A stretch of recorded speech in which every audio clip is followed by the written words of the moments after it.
With about 10 months to go before the next election in August 2022, Kenyans must begin engaging politicians so that we have a conversation around issues that can drive this country forward. We have a conversation around issues that should preoccupy us as Kenyans in the process of choosing our leaders next year. As a way of starting the conversation, I will talk about Raila's approach, his vision, what he has for this country, where he could be going wrong, where he needs to change, the issues he needs to bring on board. I'm also going to talk about William Ruto. I start with William Ruto today by looking at the bottom up, which I'm told is an ideology, I don't know, is a model, I don't know. So I want to look at this model and argue, really, William Samoei Ruto is wrong on this model, if it's a model. In fact, nothing is more trickle down than the so-called bottom up. I want to use live examples. I want to look at Mama Mboga, who sells mboga somewhere in Jebrok, a shopping center near my home. This Mama Mboga must sell hamburger to people. You want to begin by asking yourself, the people who buy from her, where they get the money they used to buy from her. Certainly, there are people who have received some little money courtesy of trickle down. Mama Mboga herself, this morning, received 2,000 shillings from her son who works in Nairobi. She called the boda rider to come and pick her from Luombe to Jebrok, to go and withdraw the 2,000 shillings to save her the trouble DP Ruto talked about, where these Mama Mbogas borrow money from people and they return the money in the evening at a tremendous cost. That is true. But she's lucky, this woman, because she's gotten money from her son, sent to her through M-Pesa. Trickle-down economics. The boda man is happy today because he has a customer. The customer is going to withdraw money from Jebrok. The 100 shillings he gets, or 50 shillings, trickle-down economics. Basically, what I'm trying to argue is that the people at the bottom of the pyramid, where you are starting the bottom, cannot function unless the superstructure is functioning. Because now, if you think you will give people money to sustain them, let's remain with our Mama Mboga.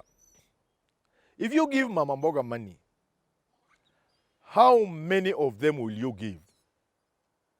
If you give them in good numbers, then who will buy from who? If you get the boda person, the one who picked this Mama Mboga in the morning, and gave him his motorcycle, because he works for somebody, he delivers 300 shillings per day. So, cut us your bottom up, you give him his own motorcycle. You are creating room for another one like him to ride that other motorcycle. So you lift one takes over at the bottom. But what is more? What is more is that this one person you have given a motorcycle may have no motivation to work.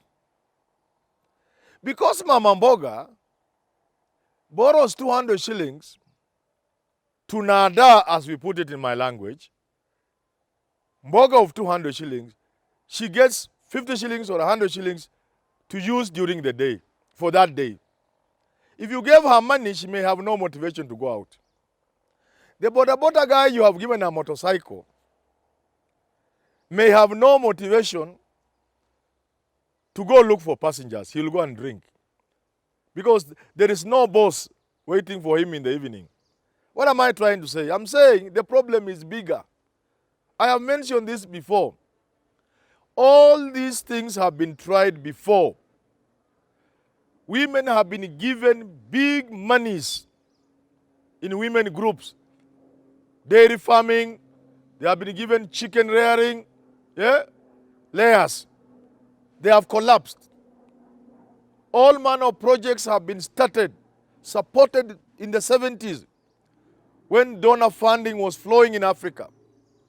I remember the European Commission before it became EU and many other donors.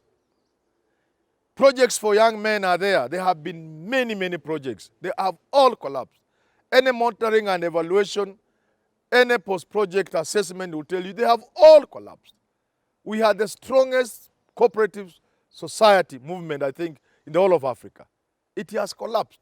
So what I'm saying, as a conversation going forward, is not capitalizing on people's suffering. I don't want Raila to come up with something merely because he wants votes. And I'm going to engage him.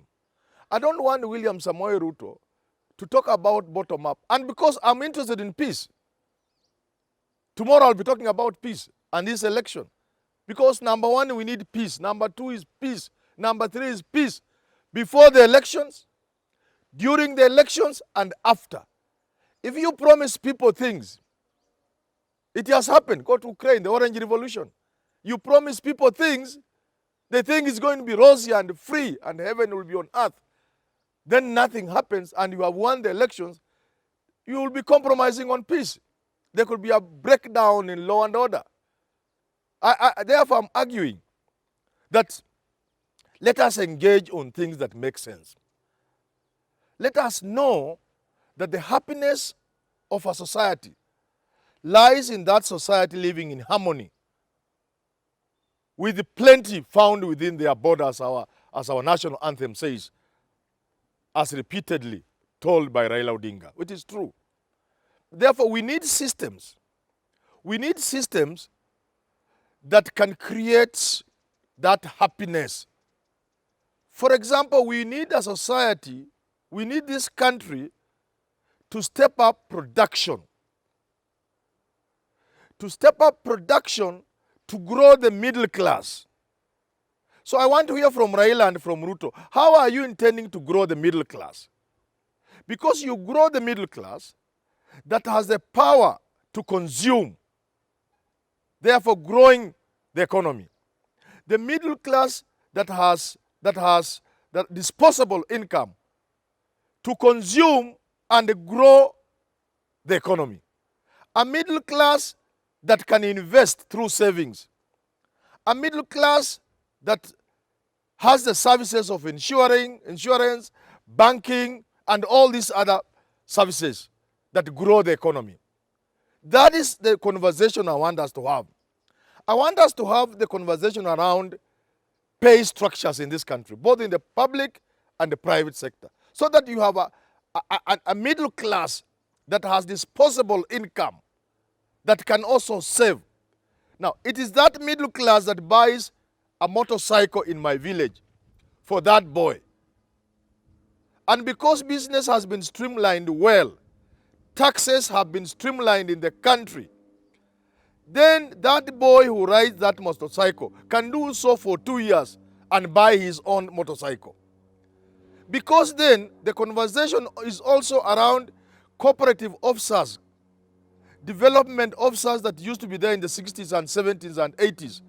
Development officers, youth development officers, helping these young men in matters of savings, in doing proposals while on the ground to get funding through AGPO, YAGPO, whatever it is called. I want a conversation around how government projects are procured, how CDF money is going to be used in my school at Luombei, so that the rich man from Kisumu does not follow the CDF to tender because he's a friend to my MP or because they will eat with my MP. I want us to be told infrastructure funds from the Ministry of Education going to build a school somewhere in Manyora. That building is done by the youth in that community. Women groups provide goods and services when there are government projects. That is the conversation I want us to hear. I want us to have. So this morning I'm there for saying this in brief. I'm asking William Samoei Ruto, don't use the bottom-up approach merely for the purposes of votes. This is the right time. This is a time like no other, when we must have honest conversations about this country. We must see how we can get out of this poverty. Because I sympathize with the man or woman, it looks like it's going to be a man, who will take over after Uhuru. This country is down. The economy is so bad. There will be parades of young men after 2022, 2023. They will give you 6 months. They will not give you more than 6 months. They will want those jobs you are promised. They will be looking for the things you said you are going to give them. And those things will not be there. We must have a conversation around theft. Where are you going to get the money to give these young men and women down there? If all the money is stolen up here, what policy, what measures are you having? We need to have a conversation around how do we stop theft so that we have that money to put into programs to benefit the young men. So let's stop lying to the country because we need votes. Let's have an honest conversation.